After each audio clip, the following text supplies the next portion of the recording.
Hello my band of crew and welcome back to the channel. Today's video is going to be a review on Crash Team Rumble. If you're new to the channel, I release Crash Bandicoot content every weekend. We discuss lore, theories, news, we do toy reviews, game reviews, we do tier lists, we do interviews, we do icebergs, pretty much anything and everything Crash Bandicoot related we cover here. So if that sounds like something you might be interested in, maybe consider subscribing.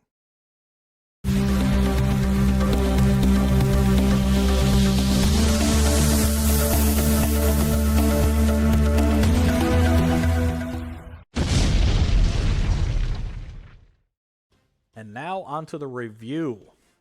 Let me just say right now that this is not my gameplay. This is taken from IGN. Okay, with that out of the way, let's get to the review. So we're going to talk about what the game is, what I like about the game, what I dislike about the game, and then we're going to do a recap, and I'm going to give it a score. So what is Crash Team Rumble? Toys for Bob claims that is a new genre, but to me it just feels like a platformer beat-em-up multiplayer. Which, if you ever played Crash of the Titans or Crash Mind Over Mutant, it feels like that, but multiplayer and a score-based system. So there's three different roles. There's the scorer. The scorer goes around, collects Wumpa Fruit, and deposits in the bank. You have the booster, who collects relics, which go to the relic station to either add power-ups or alter the arena in a way. And then you have the blocker, who stays at the opposing team's bank and blocks them from scoring. Each character can do anything. Any character you play can do any of the roles that they want, but based on their power, you have, see in this video right here, you have the Gazmoxian guard in the right corner. When Crash collects Wumpa Fruit and deposits in the bank, his bar goes up quicker. Whereas if he was a blocker and he was blocking, his power would go up quicker. So there's a meter that fills up, and if you do your role, your meter fills up and you can use your power-up that you choose at the start of the level. So there's nothing stopping a Dingodile, who is a blocker, from going around and collecting Wumpa Fruit and going to the bank, but it will not fill up his bar, and he will not be helping his team the way that they need him. If you have 3 Dingodiles on your team, and none of them are blocking, and you're Crash, who is a scorer, and you have to block, you're probably not going to win. So the boosters collect relics. And like I said, you either get a power-up, which, as you see in this level, there's the junk ball right there. Or you can alter the arena by getting the force field, or the Oxide. Spaceship will use a tractor beam and chase other characters. Each level has its own unique set of relic stations. And that's pretty much the entire game in a nutshell. You run around, you get Wumpa, the first team to 2,000 wins.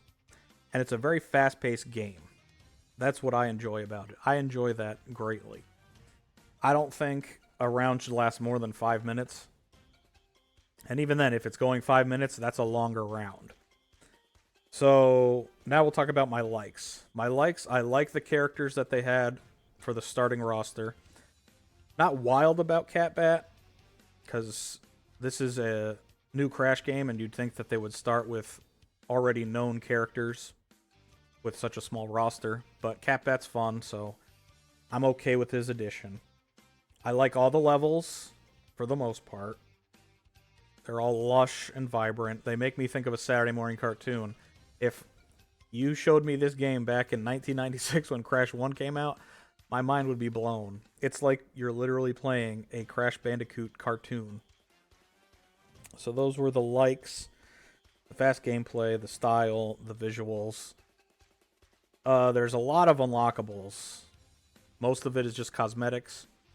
But there's skins, emotes, emblems, and you could put sound. Like if you knock somebody out, your account pops up and it shows them your name, your emblem, your song. So that's fun. And now the stuff that I dislike about the game. I understand that this game was originally supposed to just be extra mode on Crash Bandicoot 4.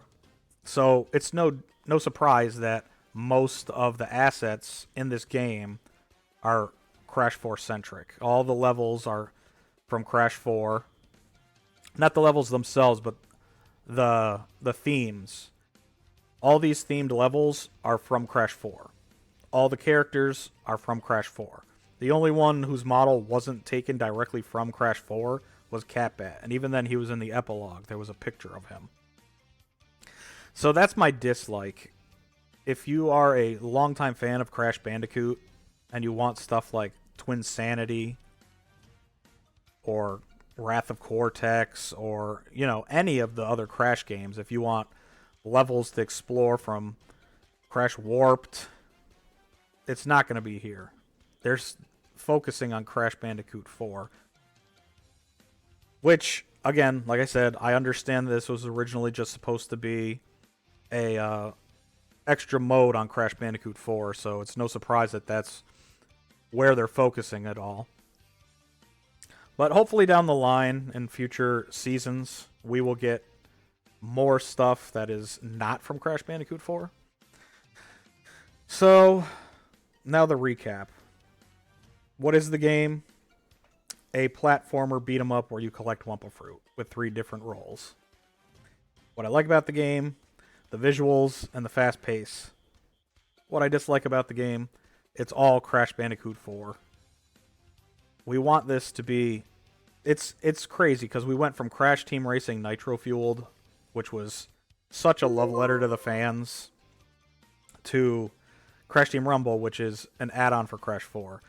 So, we can't get too upset that it's not going to be like a gigantic anniversary, because even in a Discord post, Toys for Bob said, this isn't verbatim, but they said, we're not just going to add tons of Crash Bandicoot characters into this game. The characters are not avatars. Each character has to have its own moveset, its own physics. So if you think we're just going to start throwing tons and tons of Crash characters in, we're not going to do that. Each character needs to be built from the ground up. Which is understandable, yes. But doesn't mean that you can't have clones. Smash Brothers has clones. You could easily have a Rillaroo clone for Dingodile's moveset and mechanics. You could have, if Tiny comes in, you can have Koala Kong and Tiny share the same mechanics. Heck, even Crunch could. But anyway, so that's the recap, the review, and now I'm going to give it a score. I will say, if you do not have a PS4 or an Xbox, don't go out of your way to buy this game. This game, don't go out of your way to buy the systems to get this game, I should say. This game is fun, and if you already have the hardware to play the game, I would recommend picking it up. It is going to nickel and dime you, though. You have to pay for the game, and then you have to pay for the PlayStation Plus service. So if you didn't already have PlayStation Plus, you need to pay for PlayStation Plus to play it.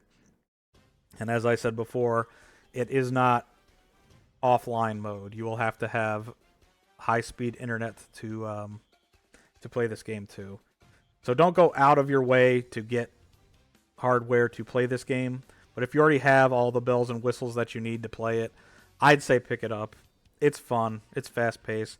And the season's just started, so I'm sure this is the most players you'll see ever on the servers. They could only go down, right?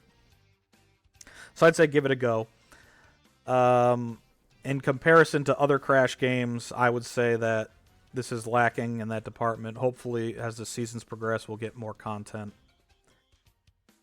And hopefully, this doesn't turn into a Crash on the Run case again, where they just stop adding content and they just turn the servers off entirely and make the game unplayable.